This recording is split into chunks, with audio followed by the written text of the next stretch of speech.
Hakadosh Boker Tov Masechet Ketubot the Kaf Zayin Amud Aleph 27a1. We are by the Mishnah in midway down the page. The Mishnah says Ir Shekavshua Karkom.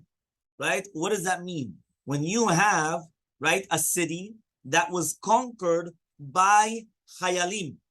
Yeah, they were conquered by soldiers, which were going around the city. They were doing a siege. So now it was conquered. Kol kohanot shenimtzeu betocha pesulot. All the kohanot which are found inside of the city are prohibited.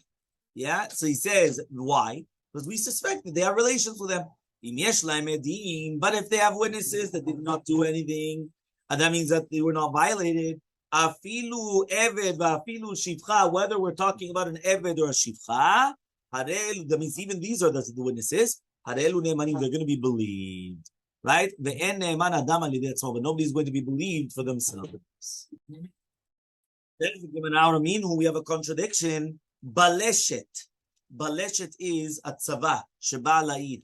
These are armies. These are like the armies that they come to the city.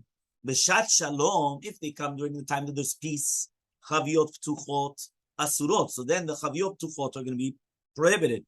Why? They probably touch the wine. It's a time of peace, but they're going from city to city. You know, sometimes the soldiers, they have to go from one place to another place. So therefore, the open barrels of wine are prohibited because they probably had a time to have a good drink.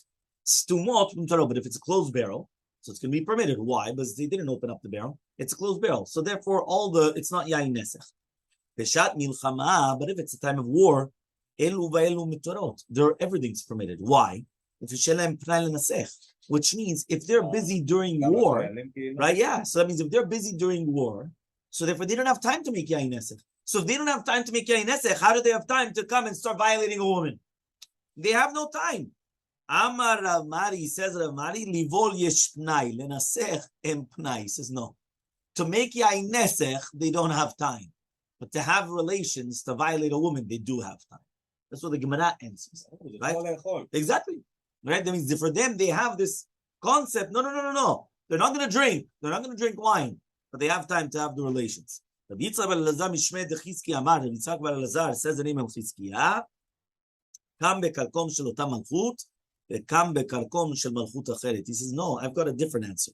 You know what the answer is? It all depends who are the chayalim. Were they from the same kingdom or from a different kingdom? He says the chayil, which is kovesh, is from the same kingdom, right? Which is basically that they're going to be. So therefore, for example, the king comes and he's going to conquer a city. And this city, which is beside him, is going to be annexed to them. So therefore, they're going to protect it, right? Because of that, they don't want to destroy the entire city. They make sure that they're not going to touch the citizens. Because if they're going to touch the citizens, how in the world are you going to keep them under your reign? It doesn't make sense. You understood what happened? One more time. Here we're talking about, right, where they want to come and they want to annex the city. So Rabbi Yitzchak bar Elazar was actually saying something very smart, that if they're going to annex the place, they're not going to come and they're going to do something to the citizens. But here they're doing it from another one, which means that it's going to be, so for example, let's say you have a king that he's coming and taking very, very, very far away from his country. He doesn't want to come and watch it for himself. So for there, he doesn't care about what's going on in the city. So for there, we are going to suspect that they're going to come and they're going to do whatever they want to the different people of the city. He says, 1 second, how could it be, even if it's going to be from the same country, it's impossible that one person didn't run away and go in. That means what? You're going to tell me that nobody from the soldiers were able to escape and go into the city and do whatever they wanted? So maybe they went and they started violating the women there. He says, no, there was a whole bunch of mishmarot and nobody was able to go into the city without being watched upon. So says nobody could fall asleep. What does that mean? Even if you have a whole bunch of groups and they're making sure that we're their soldiers and what's going on, it's impossible. Says Rabbi Levi, says we're talking about where they went and they put around like barzel, dogs, and all these other things all around the city. So therefore, if anybody would actually come, the dogs would come, the geese would come, they would start to, they would make noise. And by making noise, everyone would find out about it. So they had like a type of like a security to make sure that they made a siege, but nobody actually came into the city. Right? Because if not, then they would find out about it. So Amar Rabbi Abba Bar Zavda says Rabbi Abba Bar Zavda pliga bar Rabbi Yehuda Nasi Bar Rabbanan. There's a machlok with Rabbi Yehuda Nasi and Rabbanan. Chad Amar, one of them said, "Kam bekalkom shalotam malchut, kam bekalkom shemalchut acheret, velo kashi velo midi." There's no question, right? Vechad kashi lekohani. But one of them, he started asking all these questions. Umeshani, and they did answer. Kegon the mahadale lemata shushita v'kaba v'yizabavza. That they went and they put all these things around the city, and therefore it was a good protection. Again, it was a good protection because basically they were just finding out and they were showing how, that they were not going. It was basically they would find out what's going on. Okay, so Amar Avidi Baravi Nam Rabbi Yitzchak Bar Ashian says Avidi Baravi Nam Rabbi Yitzchak Bar Ashian. Im yesham machvua achat matzelet al kol hakonot kulo. Do you know that if they have one hiding place, that means they have one bunker, that one bunker saves all the kohanot, because we could say that all the kohanot went inside of that bunker. Sometimes they have a cave, they have a bunker, they have a place where they go into hidings. That one place saves on everything. Okay, so by Rabbi Yirmiyah comes and they ask the following question: what happens now if the machvua could only hold one person? They have a bunker, they have a cave, but there's only one person that could fit. So what's halakha? Do we say on every single one, this is the one that went into the bunker? Or Dilmar, we don't say that, and basically they're all prohibited because it's only one woman could have been saved. So what do we say? So says the Gemara, what's the difference between two shvilin? If you remember, we learned this. This is going to be from Sachim, and this is Tarot, and we already learned this also in Yevamot. You remember the two shvilin? The two shvilin was you have two paths. Okay, basically what happened was two people, they went through two different paths. Echad tameh, one of them is going to be tameh. Ve'echad tahor, one of them is going to be tahor. Ve'alach ve'echad mehen asa, right, tehorot. So both of them did ta'arot, and they both went in two different paths. So imagine you have two friends, they went on two different paths. They both did taharot. Now one path is tameh, one path is tahor. Yes, that means there was a kever, there was a tombstones and things like that there on one path, and the other one there wasn't. So now you don't know who went where. Now they both dealt with taharot. That means they both dealt with pure things. So what are you going to do now? Rabbi Yehuda says, if you ask each one separately, we're going to purify both of them. Because when I ask you, I'm going to say, which path did you go to? A, okay, fine, you're tahor. The other one's tameh. Why? Because you went in the tahor one. Now I'm going to ask him, and he's going to say, I went in B. So, okay, you're tahor, and the other one's tameh. Right? Why? Because I'm asking them separately. As long as I'm asking them separately, I'm always going to say that the one that you went to is good, and the other one is going to be tameh. But shneim ka'achad, but if they both ask at the same time, meaning they both come to the rabbis and they both say, I went to A and I went to B. One of them has to be tameh. So now you can't do that anymore. So then tameot. Rabbi Yosef says, benkach ubenkach tamim. You're always going to be tameh. Right? Both of them are going to be tameh. That means safek. Ve'amar Rav Avitem Rabbi Yochanan says, and some people say, so Rabbi Yochanan bevat achat divrei kol tamim. If they came in one shot, according to everybody, it's going to be tameh. But if it's going to be one after another, divrei kol teonim. Everybody says that you're going to be tahor. Lo nechleku. So when is the machloket? Ela bevali shael alav al chaverot. You're asking for yourself and your friend. Meaning, according to everybody, if you came in one shot, you're both tameh. If you came one after another, you're both tahor. So when is the question? When you come to ask for you and your friend. More medami levatachat. So one compares the two. You're coming to ask together, and more medami levatachat. One of them comes and says, "No, you're asking one after another." Right. So therefore, you come and you see from here. Right, that this is like from the concept of safek tumah mishut rabim, right? So now we come and we say like this, hachanami, so to here, if you're going to permit all of them together, so then it's like all in one shot, because basically there's only one place of a hiding place, and if you're going to come and you're going to permit, it's like you're permitting everyone in one shot. So it says, can you compare both cases? There's for sure a tombstone in one of the paths. So you know that one of the paths are for sure tameh, and one of them is not tameh. Here in our case, whoever told you that for sure a woman was violated at all? You don't know. We're saying probably he went and he violated her, right? We don't know. So if it's not for sure a tumah, so how do you know that then? Okay, so that's why it could still be okay. So by Ravashi comes and he says, okay, fine.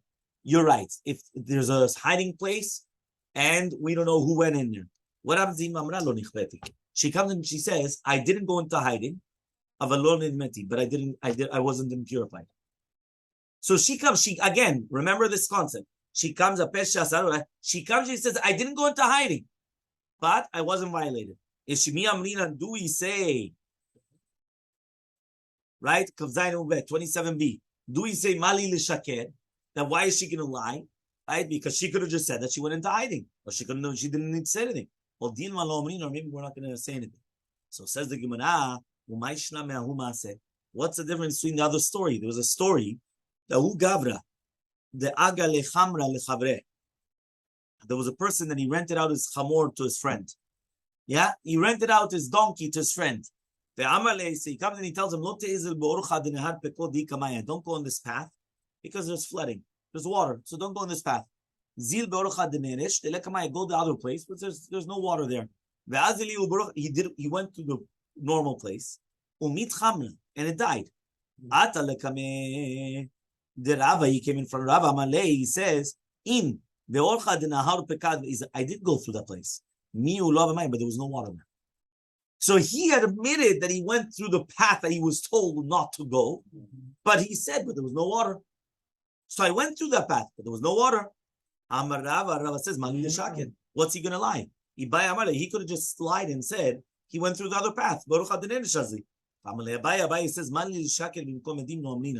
you're not going to be believed when you have instead of edim, which means, right, here, since b'derech klal, there is always water, it's considered that there's witnesses that there's water. It's a kilo that for sure there's water. So therefore, he's not going to be believed in a case when there's witnesses against you.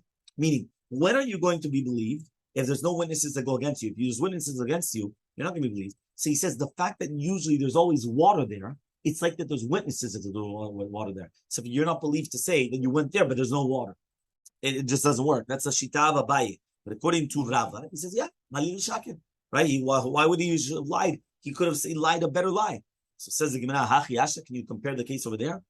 Right? Hatam over there, to do with the renting out of the donkey. But for sure there's edim that there's water, but there's always water there. Hacha here, it's not for sure that she was violated. Chashasha, it's only a suspicion. When we go chashasha, and in the place of suspicion, we do say it. Meaning you can't compare. It's not like it's 100% that, like, for example, there was always water. No. Here, it's not always people are violated, but we do suspect that there are violations that occur, right? Well, that's what we do suspect. Okay? Fine.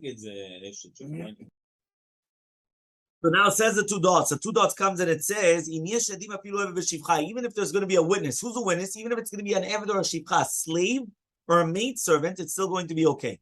Says the Gemara,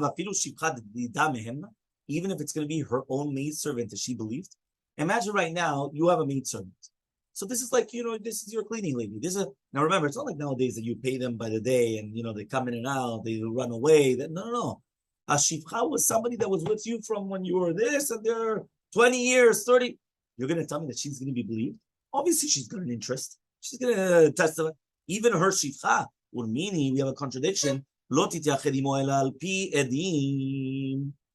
It says over here like this. If a woman comes and she says that her husband is going to die, and he writes a get, and he gives it to her, that if he dies from this sickness, that if he dies, it's going to be a get, he should not have yichud with her unless there's going to be a din. Why? Because if he has relations after he gave her the get, he annuls the get. And even if it's going to be an ever shivcha, except for her shivcha, which means that she feels so close to her shivcha, she's not embarrassed to have relations with her husband in front of the shivcha. So therefore, if she secludes herself in front of the shivcha, he's not allowed to get married. He's not allowed to divorce her with this get, because we're going to suspect that he already had the relations, right? When he was secluded with her, right? Why? Because we suspect that at the end of the day, that's it. Okay. It says the Gemara that even though we just said that usually the shivcha is not believed because she's so close to her, he says over here, Amar Rav Papa bishuya hekilu. What does that mean? Bishuya hekilu means is that the shvuya, they were more lenient to do with a shvuya that they believed even a maidservant, which means they wanted to be lenient because at the end of the day she was taken in captivity. We don't want to come and prohibit her to her husband. So Rav Papa says, Ha b'shivcha didei. It all depends whether it's her shivcha or his shivcha, right? What does that mean? If it's going to be her shivcha, right? So then there, in that case, we're going to suspect that she doesn't really care, right? But if it's going to be his shivcha, right? So then be'emet, right? She is believed, but her shivcha, no. So that means it all depends on whose shivcha is it. Is it the man's or is it the woman's? The shivcha didal is what? Her shivcha is not going to be believed. You're not allowed to come and testify about yourself. So it's much when you can't testify about yourself, but her shivcha is going to be believed. And so the Gemara, no, her shivcha is like her. Her shivcha is like she herself testified. Ravashi says, really we're talking about her shivcha. But the shivcha, she sees things, but she stays quiet. Meaning many times the shivcha will see something, but then she'll stay quiet. She won't say anything. Why? Because she doesn't want to say anything, so she keeps quiet. Hatam over there, the shtikata matirata, right, where her shtika is permitting it. Lo mehemna, it's not going to be believed. Hacha over here, the shtikata osarata, which is going to prohibit it.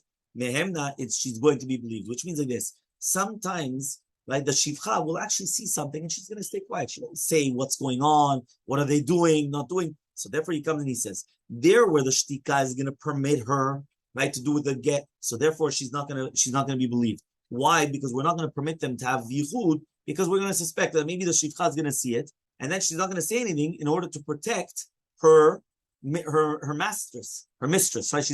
She's gonna keep quiet in order to. Over here, the shtika, she keeps quiet, is going to prohibit her mistress. So then she is going to be believed if she says it. Hashtanami sotu yiratim shakra. 1 second. Why wouldn't she lie? At the end of the day, the shivcha is always going to have a tendency to say something for the good of her mistress, of her master. So for why in the world wouldn't she lie? She would lie over here.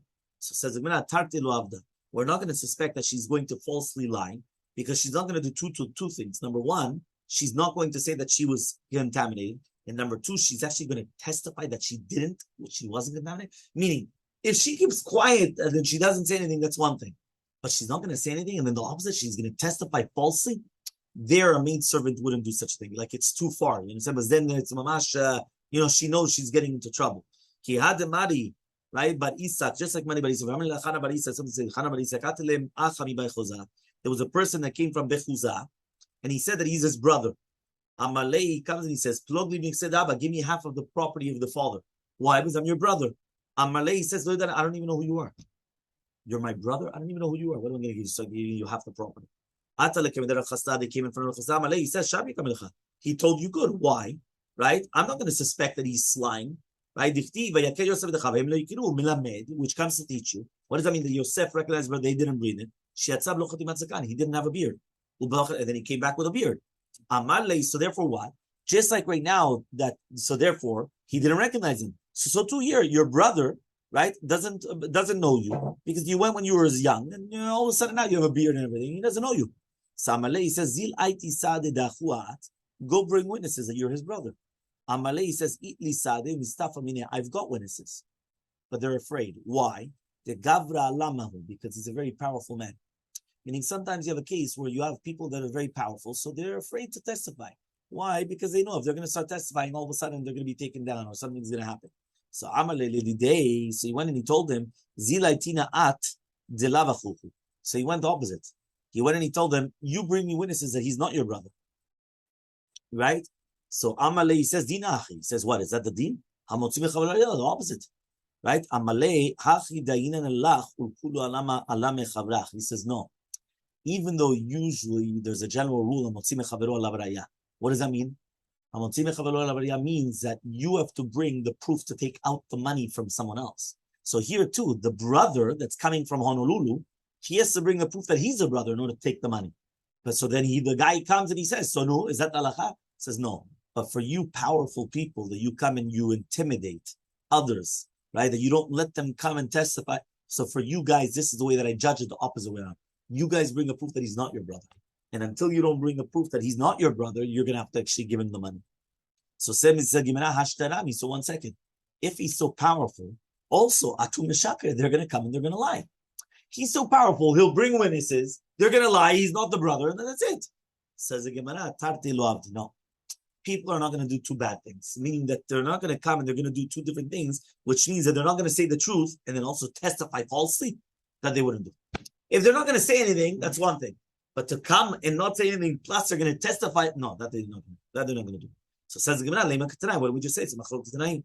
This is the testimony of a man and a woman, right? Whether it's talking about a man and a woman, a husband and a wife, whether it's a child and a boy and a girl, whether it's a father and a mother or a brother and a sister, of a not the son and the daughter, and not the eved shivcha, and everyone says,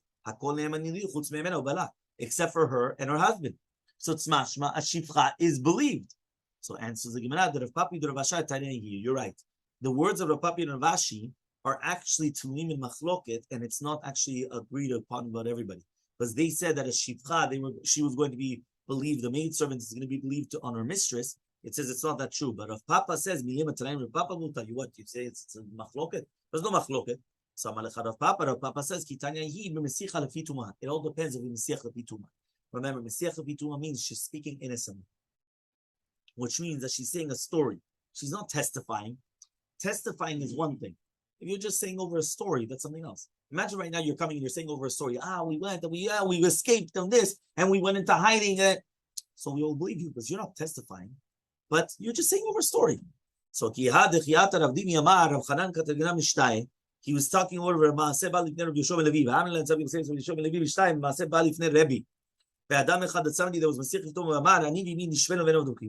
I was captured with my mother between, right? That's what he's saying. He was captured with his mother between the Odekachuvim.